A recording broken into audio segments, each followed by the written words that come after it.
Here is the definitive guide to dual PC streaming audio to avoid any latency or interference. Here is the diagram of my current setup. This is something that I've been brainstorming with for quite a while, and I finally got it dialed in. So I want to share my trial and error with you so you can skip the headache. I am utilizing a couple of pieces of hardware in order to execute this solution, and I will be linking those down in the description so you can grab them if you want. They're very inexpensive. I was very pleased with the cost of this project because it did not break the bank. And if you've already invested into a dual streaming PC setup, this will be a drop in the bucket for you. First things first, I am using external sound cards that enable optical digital audio. The idea behind this is that when you use copper cables to connect a PC to another PC via the in and out ports on the back of the PC, the internal sound card, you are creating a copper connection, which is going to introduce a ground loop and cause that crackling and popping and all the interference that everyone hates. By using these external sound cards and optical, you're creating a connection based on light between the PCs. So you're not actually having a physical connection. Everything is being transmitted digitally via light. As you can see in point 1 of the diagram, I have the gaming PC, and that has 2 external sound cards that are connected to 2 more sound cards on the streaming PC via optical cables.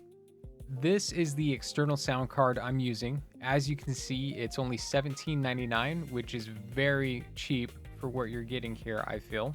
With this card, you get analog mic in and line in ports, front out, rear out, and a subwoofer out. But what we're using it for mainly is the SPDIF in and SPDIF out, which is going to be your optical cables. This sound card comes with a little CD that has or claims to have the proper drivers on it, but I don't know of many PCs that still have CD drives, and a lot of the reviews say that the drivers on the CD don't work anyways. So I will link the driver download in the description. It's Softpedia, so it's kind of like an archive site of the drivers. They say they're for Windows 8, but they work just fine for me on Windows 11. One thing about this sound card is with all of these ins and outs, I highly recommend renaming every source you will be using in Windows and disabling the ones that are extras. That way it doesn't clutter up your sound settings in Windows and you don't lose track of which one is which. Back to the diagram here. We've connected the gaming PC and we have the game audio and the chat audio going out and over to the streaming PC. This is so I can have individual channels for those sources in OBS. You don't have to split everything up. I find it easier for me so I can utilize ducking, and then I can also utilize individual channels when I'm editing my videos and clips after I have downloaded them. Moving on to point number 2, this is how I get my mic audio over, and this is the second bit of hardware that I'm using. I have a Shure SM7B microphone, and this microphone requires external power.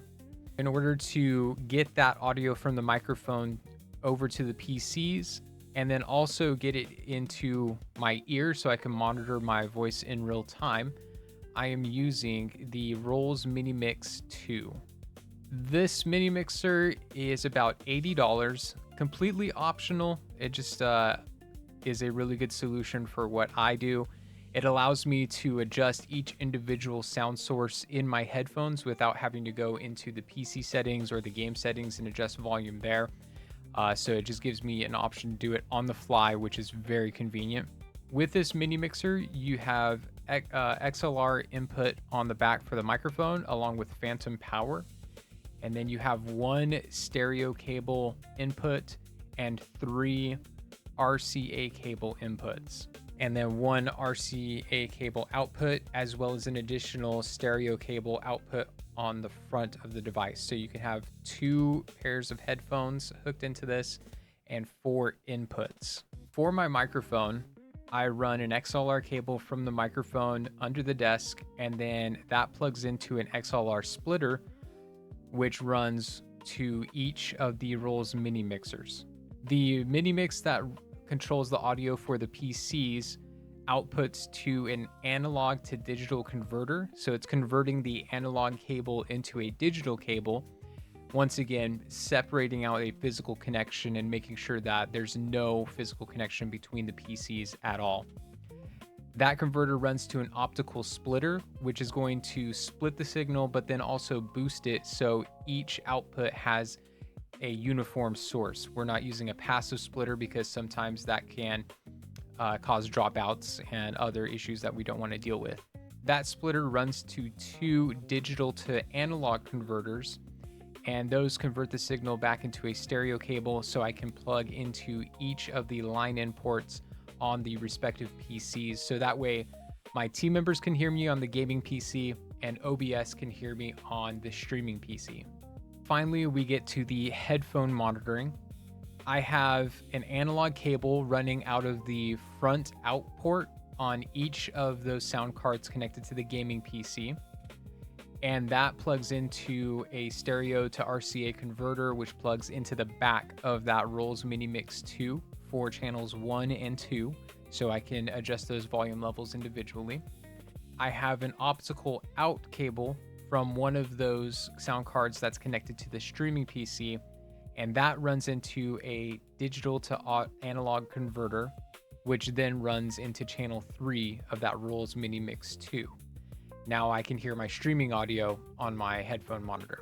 Lastly, the microphone plugs into the XLR port on that Rolls Mini Mix 2 there, and everything runs into my headphones.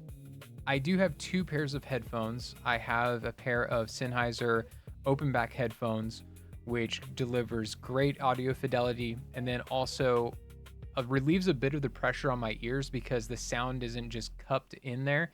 It can flow out the back, and then I can also hear my surroundings as well.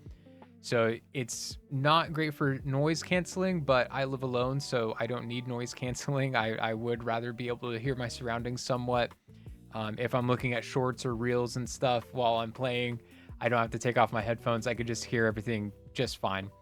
The other set of headphones I'm using are some in-ear monitors of, I don't know what brand, they're just generics. But if I don't want to have a headphone bump in my hair from the Sennheisers, I could just pop in the ear monitors and I don't have to worry about messing up my hair. So I utilize both of the output ports on that Rolls Mini Mix 2. And that's all there is to it. It does seem complicated when you're first setting it up, but trust me, once you get into it, it gets a little bit simpler. And once you're all done, you can set it and forget it. I did have one of the sound cards kind of conk out on me. Like, it would work for a little bit and then I would have to unplug it and plug it back in for it to keep on working. So luckily I did buy extras and I was able to swap that out. So some of these can be defective, but if you buy it through Amazon, you should be able to just return it. And that's generally a headache-free process. The worst part of this was just having to wait for all these different components to trickle in from Amazon.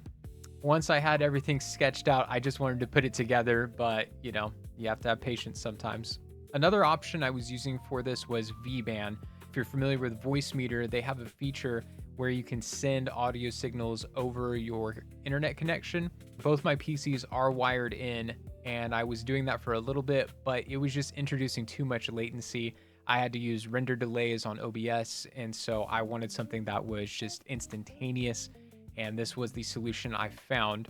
For my next video, I will more than likely show you my audio routing within OBS so you can see why I have everything separated out the way that I do. That's a video in and of itself. So I will work on that and get that out to you guys. If you have any questions about the setup that I did not cover, just drop them in the comments and I will get back to you when I can. Other than that, I just wanted to show you the best way to transfer audio over between 2 PCs. Love it or hate it, those are the facts.